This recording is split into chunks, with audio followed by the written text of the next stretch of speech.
খবর 24 সাথে আপনাকে স্বাগত। নতুন নতুন খবর জানার জন্য আমাদের চ্যানেলে চোখ রাখুন। আর কত মিথ্যে বলবে বাংলাদেশ? এবার ইউনূসের সেনার মিথ্যার মুখোশ টেনে খুলে দিল সীমান্ত রক্ষী বাহিনী।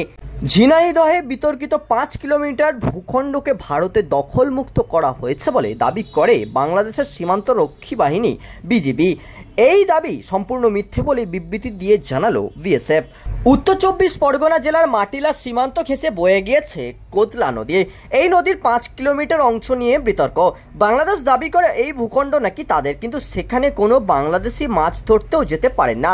দুই দেশের টহল চলে ওই এলাকায়। গতকাল 7ই জানুয়ারি বাংলাদেশের একটি সংবাদ মাধ্যম দাবি করে ওই এলাকাকে নাকি দখলমুক্ত করেছে বিজিবি। সেখানে বাংলাদেশের দখল প্রতিষ্ঠা করা হয়েছে। বিষয়টি নিয়ে চর্চা শুরু হতেই নজরে আসে বিএসএফও। তারা সাফ জানিয়ে দেন বাংলাদেশি সংবাদ মাধ্যম ওই প্রতিবেদন সম্পূর্ণ মিথ্যে ও ভিত্তিহীন। বিএসএফের তরফে জানানো হয়েছে, ঝিনাইদহের মাটিলা গ্রামের 5 কিলোমিটার সীমান্ত এলাকা বিজিবি পুনরায় দাবি করার বিষয়ে 7ই জানুয়ারি 2025 তারিখে বাংলাদেশ মিডিয়া চ্যানেলে প্রকাশিত নিবন্ধটি ভিত্তিহীন, দায়িত্বজ্ঞানহীন এবং সত্য ও যোগ্যতার বঞ্চিত। বিএসএফ জানিয়েছে ওই এলাকাটি ভারতের দিকে উত্তর 24 পরগনা জেলার বাগদাহ ব্লকের রাংঘাট গ্রামের, যেখানে আন্তর্জাতিক সীমান্ত কোদালিয়া নদীর পাশ দিয়ে চলেছে। নদীপথের কারণে আন্তর্জাতিক সীমান্তের দুই পাশে রেফারেন্স পিলার ভালোভাবে চিহ্নিত করা হয়েছে।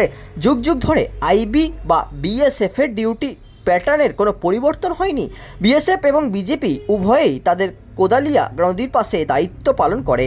ওই এলাকাটি কাঁটাতারবিহীন হওয়ায় চোরাচালান এবং সীমান্ত অতিক্রম করে ভারতীয় ভূখণ্ডে বাংলাদেশি নাগরিকদের অনুপ্রবেশের ঝুঁকি থাকে সর্বদাই। বিএসএফ ওই এলাকা থেকে আন্তঃসীমান্ত অনুপ্রবেশ ঠেকাতে অনেক ব্যবস্থা নিয়েছে এবং এখন ওই এলাকা থেকে অনুপ্রবেশের প্রচেষ্টা নগণ্য পর্যায়ে নামিয়ে আনা হয়েছে।